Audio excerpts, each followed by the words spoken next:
Yo, what's going on guys? Alex here. Welcome back to a video for Diablo 4. And in this one, I want to give you guys a chance to see a little bit more extended gameplay. If you guys caught my video the other day on my impressions, you'll know I very fortunately had a chance to go hands-on with an early demo build of the game. Now, admittedly, what I got to play was only the beginning, only got me to sort of go up to level 25, and admittedly, some of the footage you're seeing here is higher level. We have characters at sort of level 37, 40, so the footage you're seeing is of course not my footage. I was not allowed to record my gameplay, but I was of course given some B-roll afterwards to share with you guys. And again, while it doesn't necessarily show exactly what I was doing, it does still give you a chance to sort of see some of the classes in action. Of course, I played mostly with the Barbarian, but I did also get a chance to test out the Mage and the Rogue. And in this footage, there is a mixture of Rogue gameplay, Barbarian, obviously some multiplayer stuff, and also some stuff from the Mage as well. And while there are some restrictions, I can't just upload all the gameplay for you guys to see. I do need to, of course, give you guys some context. What I thought I would do in this video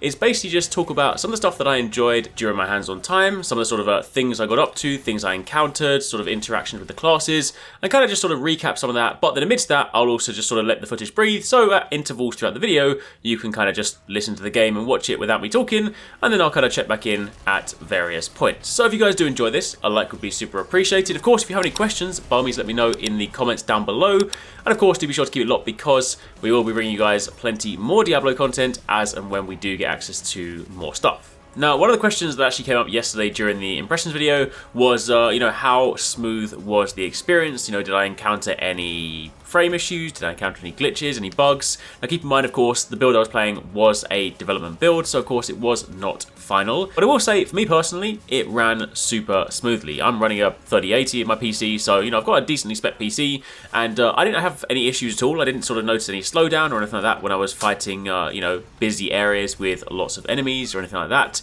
Admittedly, again, because it was a test build, there were definitely elements of the game that just were not finished, but that was, we were already briefed on that ahead of time. They said that, there'll be parts of it where there's no audio, or you've got placeholder audio, you've got some like icons that don't exist for items and things. So this is definitely very much a work in progress build, but when it came to the actual gameplay itself, the whole experience, the sort of user experience, that was super smooth throughout.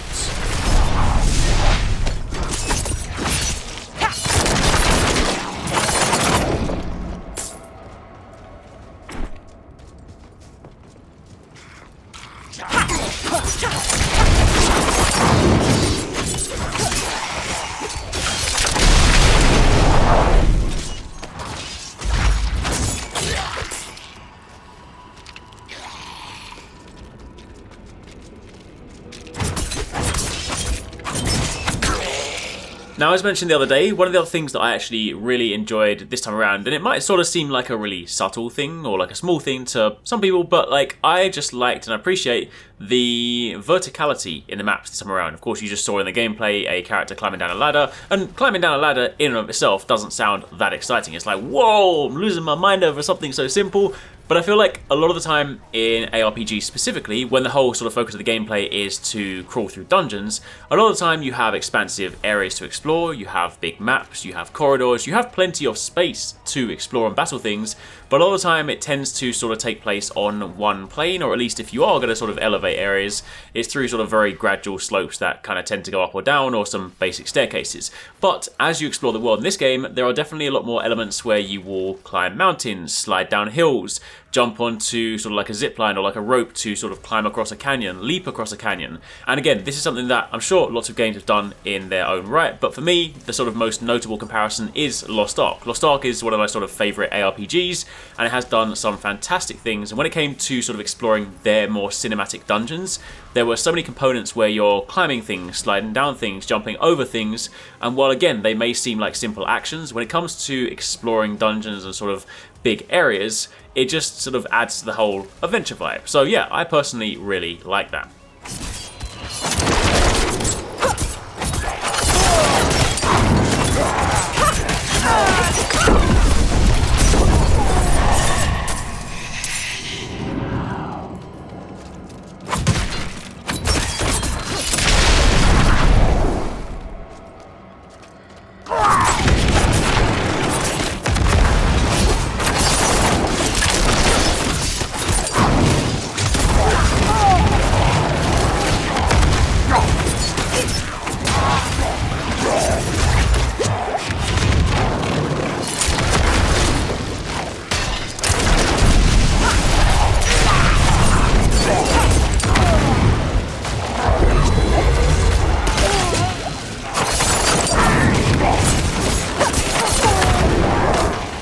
Now, moving on from there, a few sort of questions I wanted to try and answer again from the comments. One of them was sort of pertaining to combat and just sort of how flashy it looks. Because again, if you, I mean, look, I'm going to make a lot of comparisons to Lost Ark because I like that game, right? I like those kinds of games, and Lost Ark has definitely been, to this date, my probably most enjoyed ARPG. It's closely followed by Diablo. I have loved previous Diablo games, but when it comes to flashy combat, it's kind of hard to say right now because I feel like anytime you get super flashy moves, they tend to be a little bit later on in the game. And when I was playing through, obviously I only had access to the early parts of the skill tree. So while there are sort of, you know, some cool moves like the Barbarian, like jumping into battle, or of course, you know, your Whirlwind, things like that, I would say in my time playing personally, there wasn't anything that was sort of comparable in flashiness to something like Lost Ark, where you've got, I mean, borderline screen-filling abilities, or abilities that like just have you lay waste to hundreds and hundreds of enemies with just ridiculous particle effects. Obviously, if you use some of the things like the Mage, then they definitely, from an early stage, do look a little bit flashier because you do, of course, have casting abilities, things like that. So I feel like if you happen to choose something like a Barbarian, then things aren't going to look as exciting early on, so to speak. However, that being said, I am more than happy to be proven wrong because, again, I'm kind of commenting based on a few abilities, a few select abilities I got to experience very early on in the game.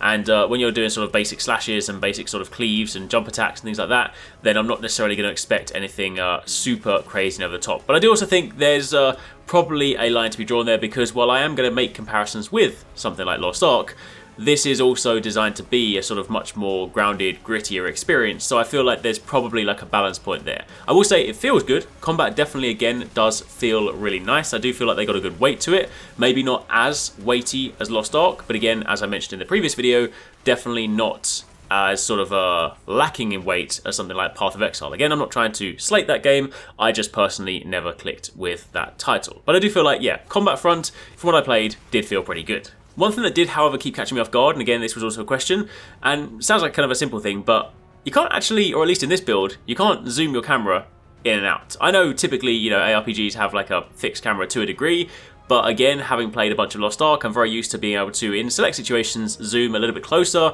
or zoom a bit further out, depending on, of course, where you are and what you're fighting. And I kept trying to do that in this, and, you know, just because of muscle memory and whatnot, and that definitely was not an option this time around.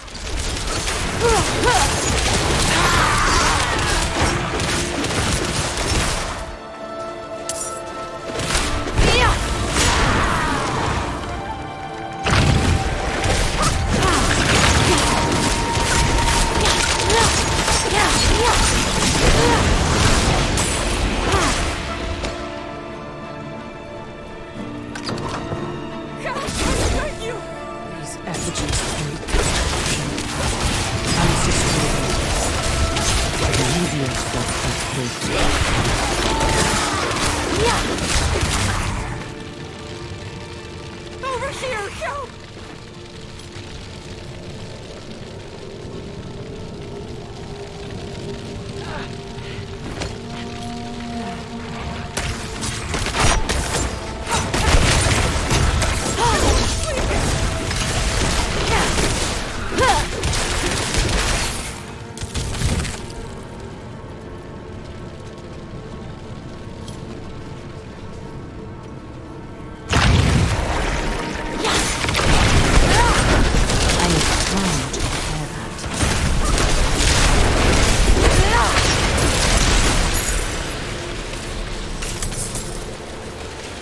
Another one of the things that I actually really enjoyed sort of messing around with in my time playing again was the skill tree system. So of course, obviously, in these games, you always have skill trees, you always have, you know, progression to unlock and stuff, but I like the way that it was sort of presented this time around, because as you open up the tree, again, unfortunately I don't have gameplay of that, but as you open up the tree, you basically spend your points and then the progress bar moves closer and closer to the next node. And of course you'll be used to in sort of previous games whereby, you know, you get to a certain level, you unlock the ability for that level, and then of course if you want to get some of the cooler newer abilities, you then start progressing to the next sort of level threshold. Might be 5 levels, might be 10 levels away, but this time around what happens is every single time you get to a new node, there's typically 4 skills that surround that node, which means that in any sort of point where you meet a new threshold, you instantly have a few skills to test out. Now typically those skills will of course take up a similar slot. So early on, for example, your skills are mapped to your left and right click, so you can only have one on each button. So obviously, even if you do have access to 4,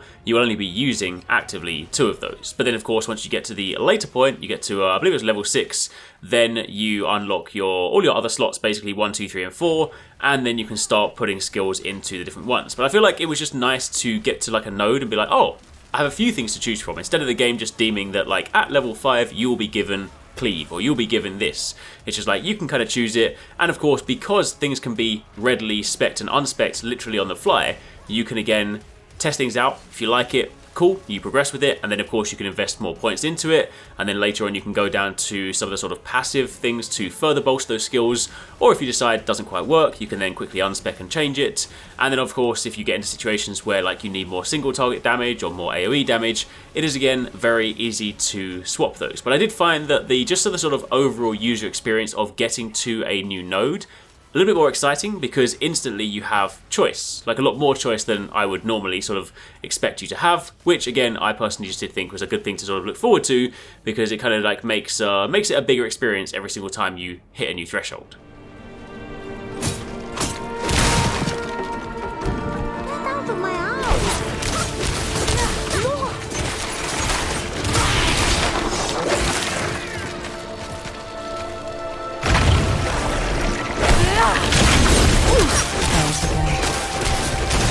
Look!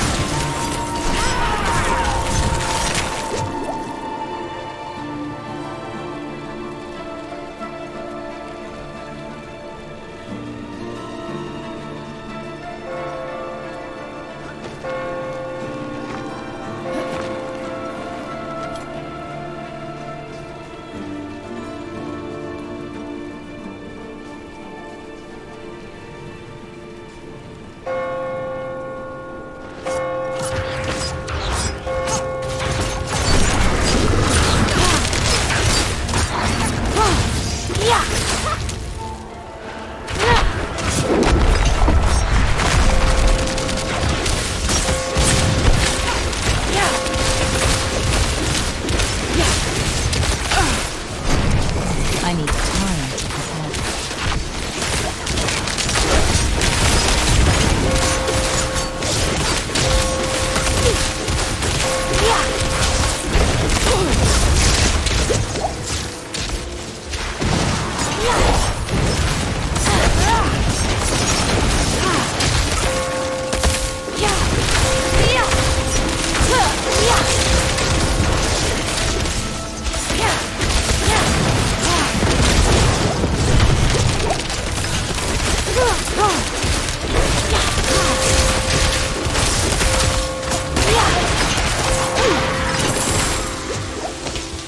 Alright, so there you have it. For the time being, I'll leave you guys with just a little bit more gameplay. This last little bit will be some open world stuff, kind of wandering around. As you explore the open world, obviously there's lots of things to do. Your typical stuff like discovering dungeons, other things like that. But sometimes you'll encounter, you know, monoliths or pillars or things you can interact with, which will then trigger like encounters or other stuff like that. And typically this leads to some exciting loot. So I'll leave you guys with a little bit more gameplay just to sort of check out this one in multiplayer. But hopefully this is giving you a chance to sort of see some extended gameplay. Again, if you guys have any more questions, by all means let me know in the comments down below. If you've missed some of the other Diablo videos, be sure to check those out over on the channel. Otherwise, I'll catch you guys in the next video.